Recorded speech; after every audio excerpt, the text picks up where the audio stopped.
Let's take a look at Bloodtree Rebellion. This is going to be a tough one. I'll tell you that right off the bat. It's an old GDW game by Lynn Willis. Lynn Willis did something else I want to get to fairly soon. I believe it was his first game. It's got to be up here somewhere. I'm looking for God's Fire.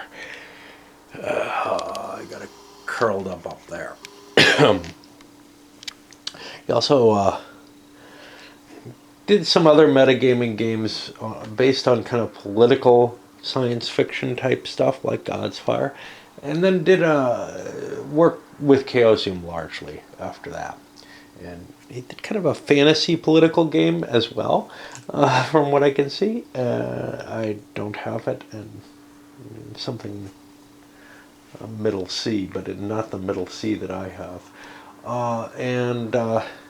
It was involved in Arkham Horror and some of the role-playing stuff as well. And definitely brought an interesting view to games. Now this one, first of all, one of the reasons I'm doing it, I was interested in it because it came up as, hey, this was actually sort of designed as Vietnam in space. Whether or not it was intended as a Vietnam system to begin with, oh shit, I haven't set up fully. I haven't set the cities up fully yet. Whether it was intended as a Vietnam initially and then converted to space, or whether Vietnam inspired a space game, I'm not sure. I don't see much here that really relates too much to being all that applicable to Vietnam. But you actually see, if you look further into the video and watch more, you may see points where the Nick Carp game seems to almost take from this in some cases. This is an earlier game. One of the reasons that I wanted to look at it, though, was my buddy Clambo from long ago from college, first time around, was interested in seeing this as well. So it's kind of an added impetus, even though not many people voted for this. You know, honestly, the things people vote for, they're things other people cover or have opinions of. So in a way, I kind of like covering a lot of stuff that maybe other people aren't going to look at all. And this seems like that case. Now, why is this going to be so bloody hard? Well, it is somewhat disjointed in the roles. It took me several readings to even kind of get what the game is about. They're not well organized. There are a lot of special cases in them, and innovative ideas that, you know, I haven't really seen before, but poorly presented, so I can't really grasp them. And then add to that somebody, I got a really cheap copy, but somebody highlighted just about everything. I mean, it's like, yeah, I don't even understand this because I don't see how it could be helpful to highlight everything. You know, a whole paragraphs. And they seem to be done kind of at random. I've never understood highlighting to this degree anyway. I mean, writing something out, taking notes, that helps fill your mind. Highlighting, I don't get that out of. Anyway, let us talk a little bit about the game. So, the base idea here is this is going to be a fairly short game in the sense that this is not some campaign to take over the planet. This is a rebellion that's only going to last 12 two-week turns. So about a year, although. And we've got seasonal effects in here. And the goal for the rebellion is going to be to try to cut the supplies of farm materials from getting back to the port, where then, this is the main port, where then they'll be transported to the archipelago, which I don't know if that's out in space or is an island group where there's mining going on or something of value. I think the latter, actually. I read there's a significant amount of background information in here. None of it really necessary to play, although understanding these tuber plains might be of some interest there. It's kind of like the rice paddy fields, right? Okay. But not really. They've got much more hindrance on mobility. And in order to do this, you have a few things that the rebellion can do. They can move around, concentrating. I've set up on these, which are, and the graphics on the terrain effect chart don't quite match, but those are forest settlements. Farm settlements are in this paler colored stuff. The forest settlements are places where I can recruit stuff, and I've made kind of a general ruling that since there's some forest in any of these settlements with mountains, and there's no mountain settlements listed in the game, those are forest settlements as well for the purposes of recruitment.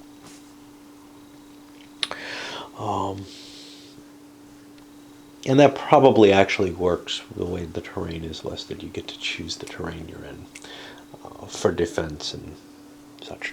Okay. So disrupting that supply line can be accomplished in a number of ways. One way is by knocking out these hovercraft transports, or otherwise getting them off the field. And I've got some reserve ones kicking around over here in the cities. I got to decide how to deploy those. Another way is by occupying the actual farms, which are these pale colored things, and those are there's a certain number of them that have to be hooked up to the main port in order to win for the I don't know what to call them. They're not really the government. They're really an occupying force more than anything else. The closest thing to a government is this Petrochem Orichnid or whatever, which ends up supporting the invading forces to maintain their own profits. And we've basically got four sides. Hey, it should be a coin game, right? We've basically got four sides in the game. But, well, four powers, two sides. And the Petrochem Orichnid is in support of the Myconids, who are this small military force. It's a battalion, actually, I think 2 battalions. Right? Well, a battalion and one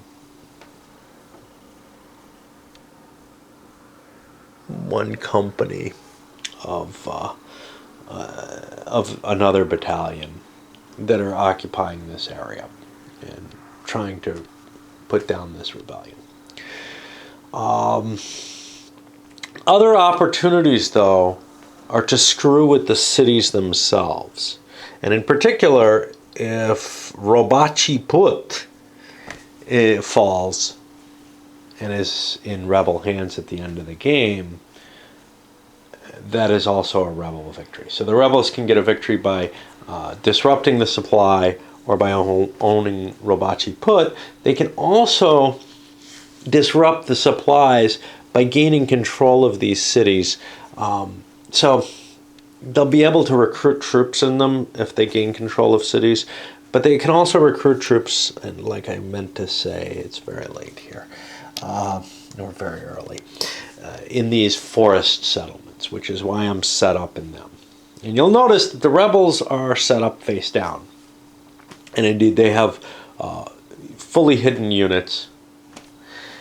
They have these aggregators, which can be some of them. They have dummies. They have farmers, which are worse than dummies. Dummies, if they get attacked, they just disappear. If you attack farmers, as the Myconids, you might be, well, you're going to be causing some hits on public opinion.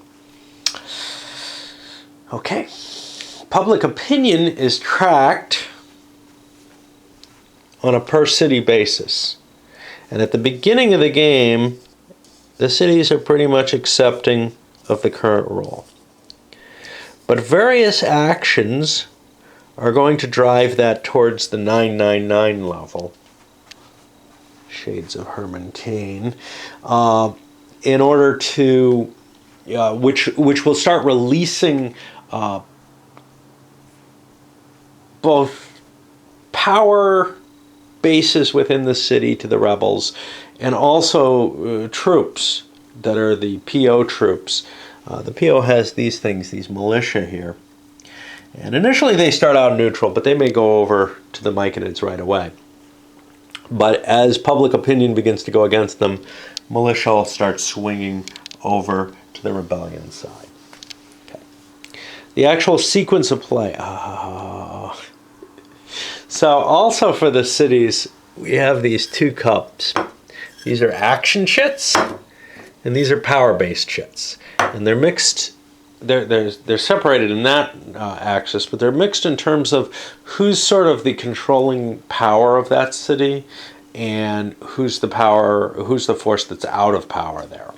The force that's out of power is going to be doing more terrorist type actions. The force that's in power is going to be doing more repressive actions. Not to paint either one in a positive light or anything. It is possible for the Myconids to be out of power and to be, blowing things up to try in a particular city. The power bases are somewhat similar, and they have some weird rules going with them that really took me some time to try to figure out how they're gonna work. And I still don't know how I want to set those up, right? Okay, let's take a look at the sequence of play. So the first thing that happens is you take a look at what the weather is. And that's going to be based on the game turn, so it's clear. Then there's a die roll to see what it's going to be. And rain is going to flood these tuber plains, which changes the terrain dramatically in them. We can take a look at these. In wet, i.e. if there's been rain, it's prohibited movement for the glyph units. We haven't even talked about them yet. They're these tan. They're the fourth side, the second side for the rebels. They're the natives of the planet, and they're very afraid of getting involved in the combat, but they've got some neat abilities, and they start off with a couple pieces here, but then as public opinion gets worse from their side, then they'll come in more and more in favor of the rebellion. Okay. And then on the other side, it costs nothing for regular guerrilla units to move through that territory. In dry, it's slightly different. It's harder to move through for the regular guerrillas. You might be saying, what about the Myconid units? Well, they have pretty much unlimited transportation. They can shift their stuff wherever they like. Your counters might have a range marker. This marker indicates that the unit emits a zone of control. We have an attack strength and a defense strength. Likewise with these. Different types of units. Largely, that doesn't have too much effect, although some of them do have some special rules with them, but the vehicles all have kind of special rules which apply to them. The Myconid units are set up on this into different, like I said, different companies, and they can be in different formations, and that's very much like the Nick Carp game for Vietnam. So you can break these things down. This is a full company together. If you want to break it, I've broken it down into, I believe, the platoon level. You can break it down even further to the squad level. I like the platoon level at this point because it gives me some offensive capability. But if the rebels start attacking stuff, I may need to break my units down smaller because honestly a 5/5 may be bigger than I need to defend most territory. But we'll see what we have split up, how we have it set now. You can split it up as you like. Okay. So then we go to the draw phase, and in general what that's going to be is each player draws a fistful of each of these. The rebel gets 4 of each every turn. The occupying forces get 1 per police once the PO is aligned with them. Before that, they get no draws at all, and that's from each cup. So they'll get some activities that they can take, and they'll get some power bases. And those get placed in these safe zones, which align with each of the cities. Face down, and they're kind of your pool that you can work with when you get to the political stuff. Then we get to a counter draw phase where players are going to be allowed to take a peek, well, steal one of the counters from the other guy's zone. And they get it in their own safe zone, basically.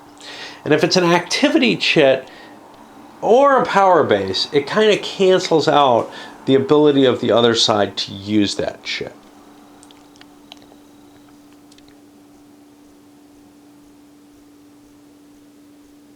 Now, I'm not sure when those are actually played out. Like I said, this is the hardest thing for me because it's completely different from any other game that I've seen. So when do you reveal these is my question.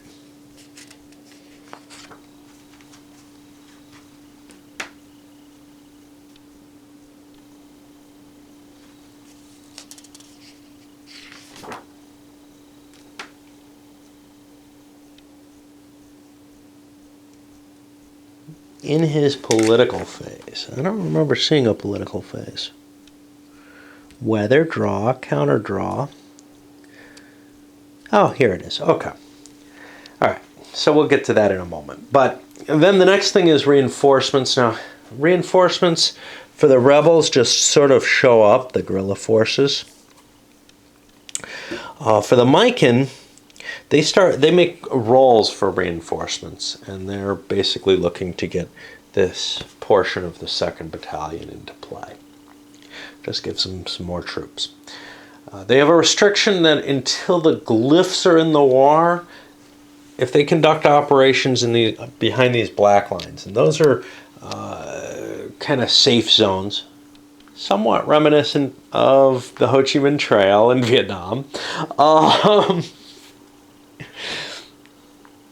If they conduct anti-guerrilla operations in those, also somewhat reminiscent of Tito.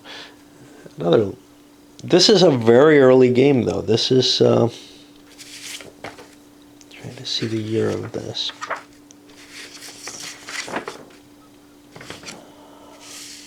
I have copyright. I don't have a year. Okay. There's got to be more information somewhere, but if there's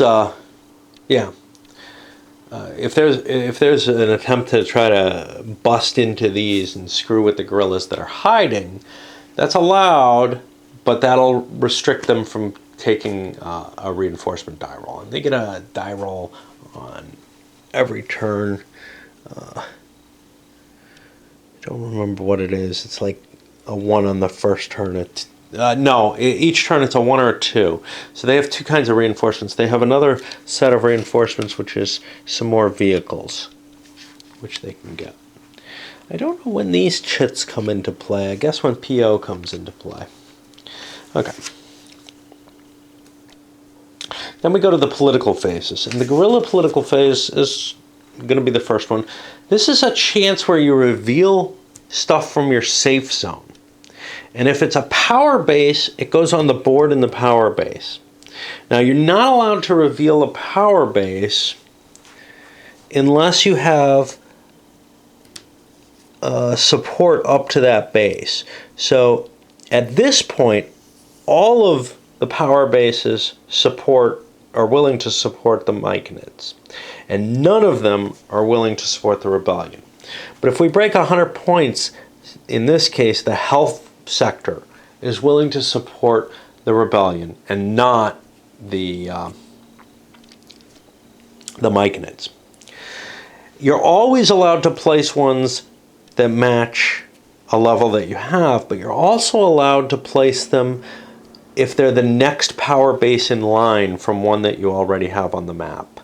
So, well, that can trace back to your own level of power. You'll see how this works in play, but if I have health down, then I can place school. I couldn't jump right to food. I'd have to get school, then I could put food down, then etc. And the more I reveal, the more little counters I have on the board. There's an advantage to revealing. When you reveal a power base, let me see. We got this here.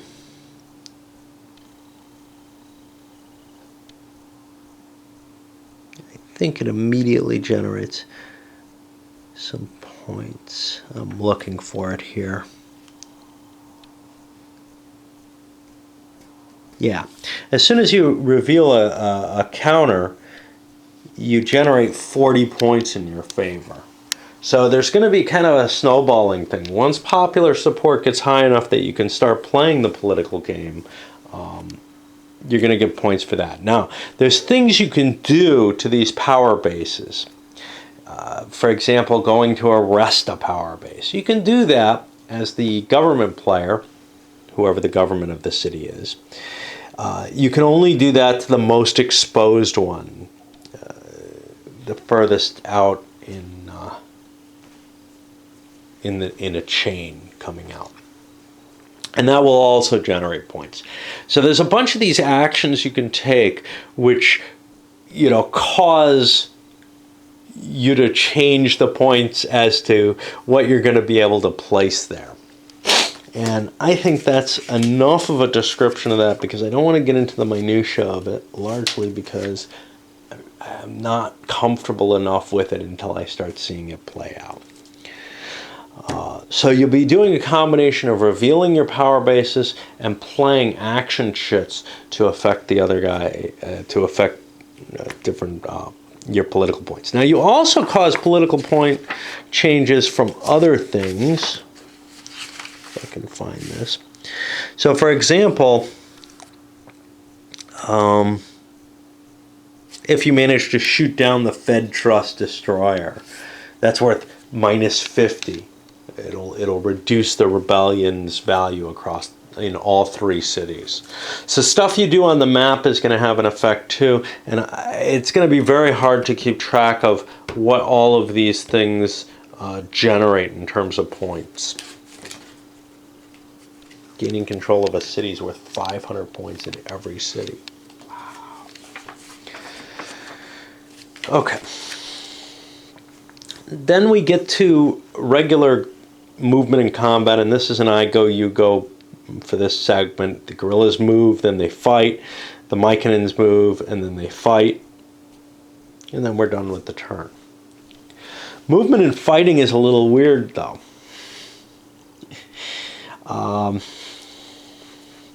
First of all, because the guerrillas are hidden. Not all units have a zone of control. I think the guerrilla heavy weapons units have it.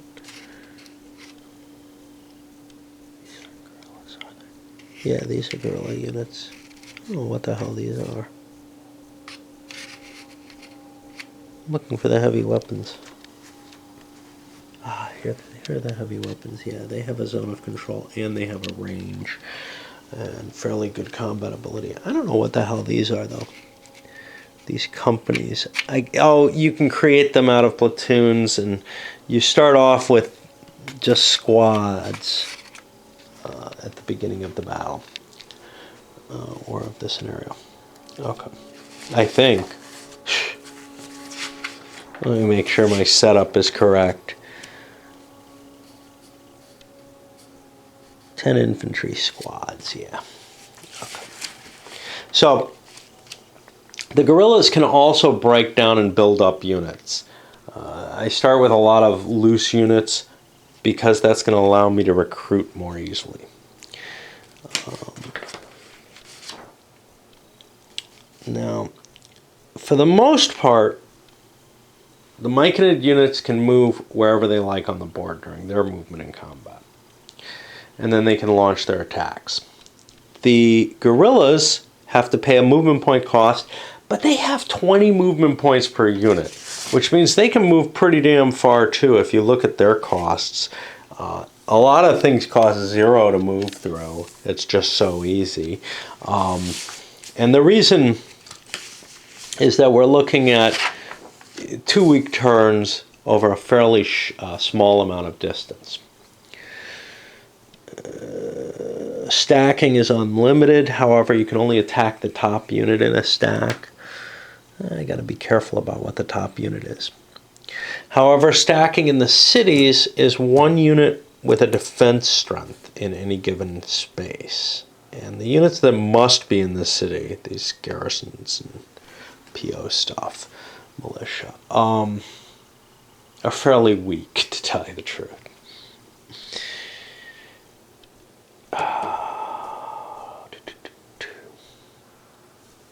Okay. So guerrillas can't be attacked until they've been probed, for the most part. And probing is done during movement. You move next to a hex, and you reveal what's there. If it's a dummy, it leaves play. If it's a guerrilla, if it's a farmer, it stays on the board, and there's a probe table somewhere which determines whether or not there are any civilian or Myconid losses. I guess there's civilian losses for that.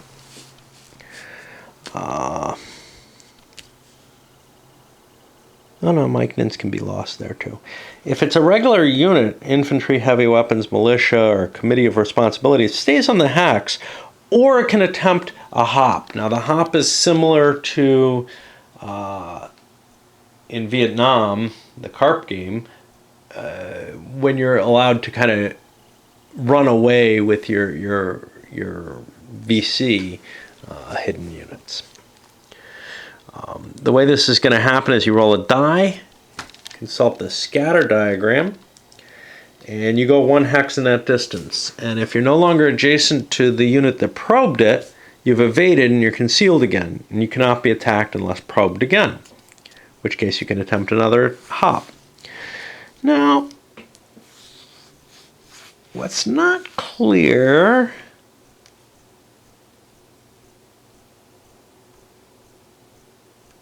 you must end your movement to probe. So there's a chance for the guerrilla to get away. You can't just keep chasing around the map. And that's a little less complex than Vietnam has.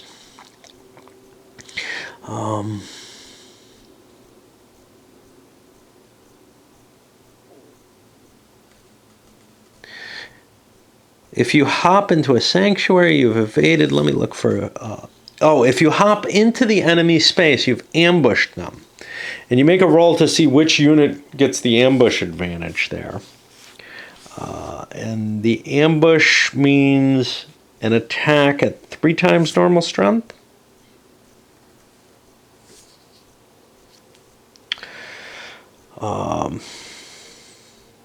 If the probing unit's eliminated or retreats, the guerrilla evaded and flips over.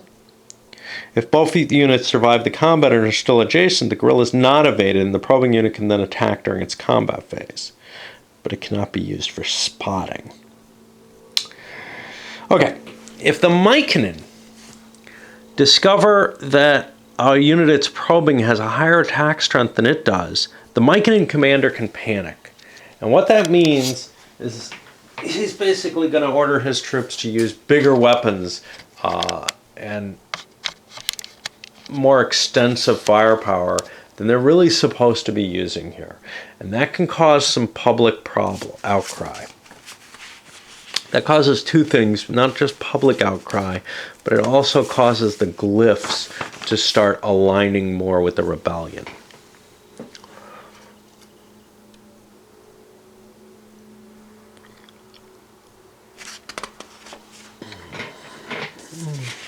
Go look at this.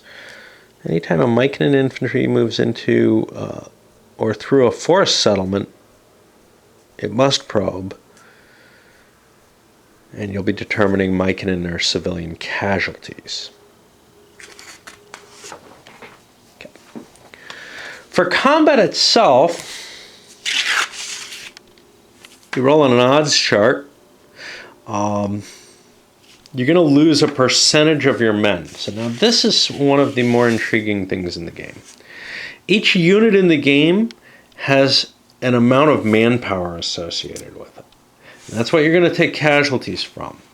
Now, at the moment that you're going to lose a unit, you can exchange other units on the board for their manpower value, and that gets recorded here on the register of unassigned manpower, and then take the casualties that way. So if you're taking 10% of your unit in casualties, your choices are destroy the unit or spend some of this. Now, none of this starts on the board to begin with, but that's okay because you can eliminate other units to turn them into manpower so that you can have a pool available to reinforce your units. And during the reinforcement phase, you're also allowed to kind of buy back units that you've deleted. So, for example, if I removed this unit, a 5/5, well, if I used some of the points for it, I could also then recover some smaller units with those same with the rest of the points if I wanted.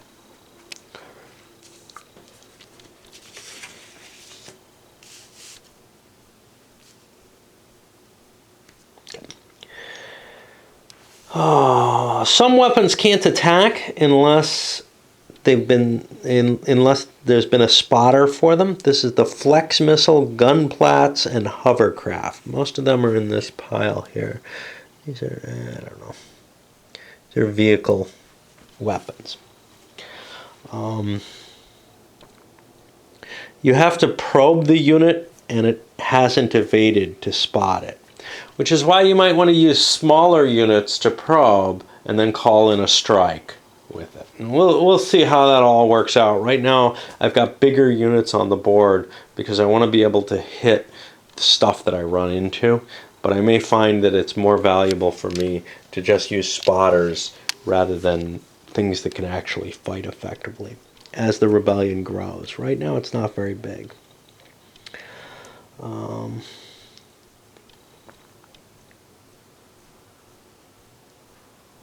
Remember, you attack one unit at a time. So one of your units is going to attack a single defending unit in the hex. If you get rid of the eliminated unit, if you get rid of the top unit in the hex, then you can hit the next unit with the same unit that made the prior attack. If you completely clear the hex, you can advance after combat. If you're attacking from beyond the enemy's range, so if you have ranged weapons and the enemy doesn't, for example, you can't take losses from the combat table, which is pretty potent.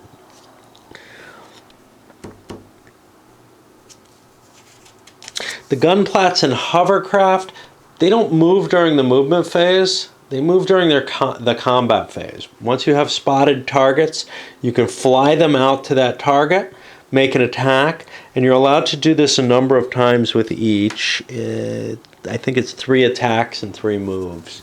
And after they make the last attack, then they stop and stand where they are. So you probably want somebody to cover them because they have a low defense factor compared to their attack power. Other weapons, the lasers. I got a laser in each of these. There's a laser. They're able to fire line of sight, but they can't see through most terrain like forests.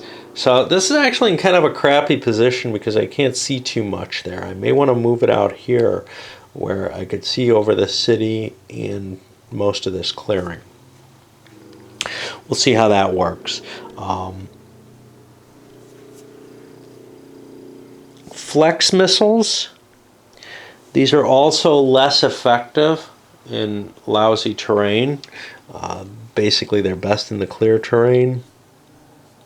I don't know if I want to hunt through to find them.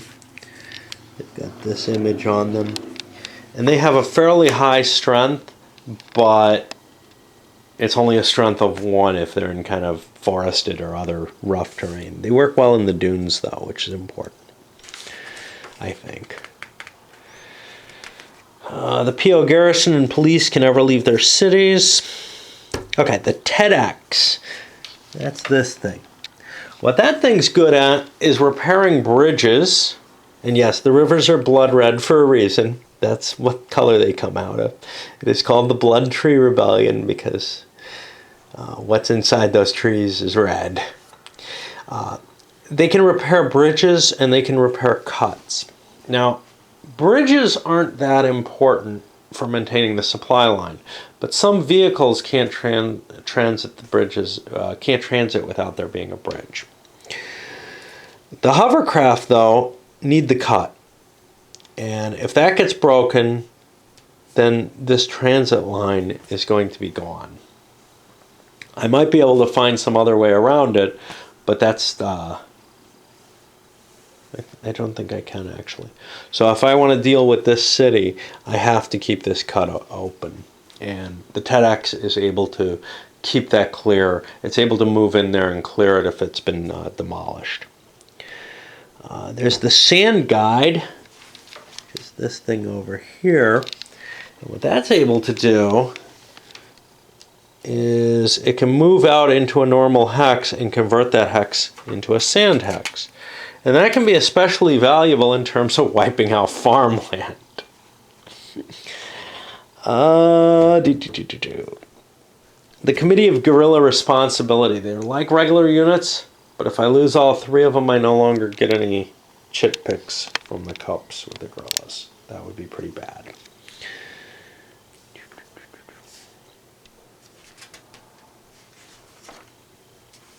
The Dokavians come in play from panic fire, essentially.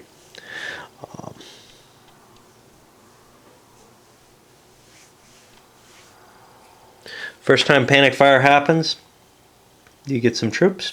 Second turn, you get some more. Third, fourth, you get more. On the 5th turn, the entirety of the glyphs comes into the war. Until the glyphs declare war, I think you can't start moving that sand thing, which is weird that it's on the map. But the Mykonen can make a preemptive strike against the Dokunin. It brings them into the war automatically, but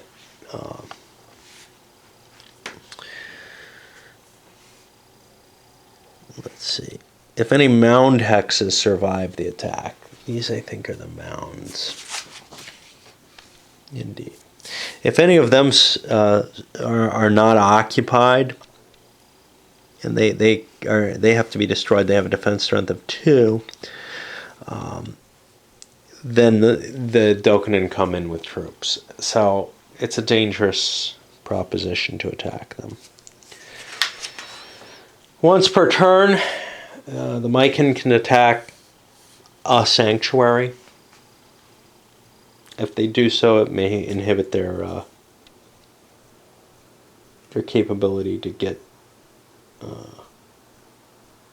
what? To get reinforcements.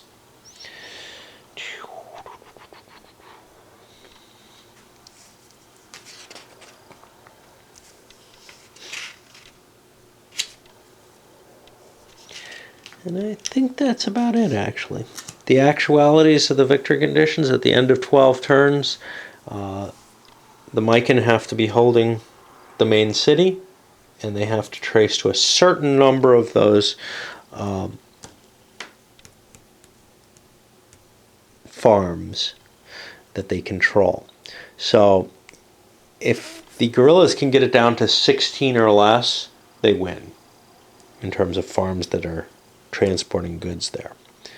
If it's 17 to 33, it's a draw. If it's above 33 that are able to ship their resources to the port, then it's going to be a Mycan victory. And throughout the game, the Mycan has to try to maintain their food supply throughout, even though it doesn't matter until the end of the game. In order to do so, they have to make attacks that could presumably reopen the path. All right, I guess that's about it for this. I know you're probably thinking, geez, I don't understand, and it doesn't explain things well at all. And yeah, you're right. I don't understand terribly well either, but I think I've got a better view of it than I did before. And if you watch some of the play, you might get a little bit more about how to do things and what the game's about. All right, let's send it up.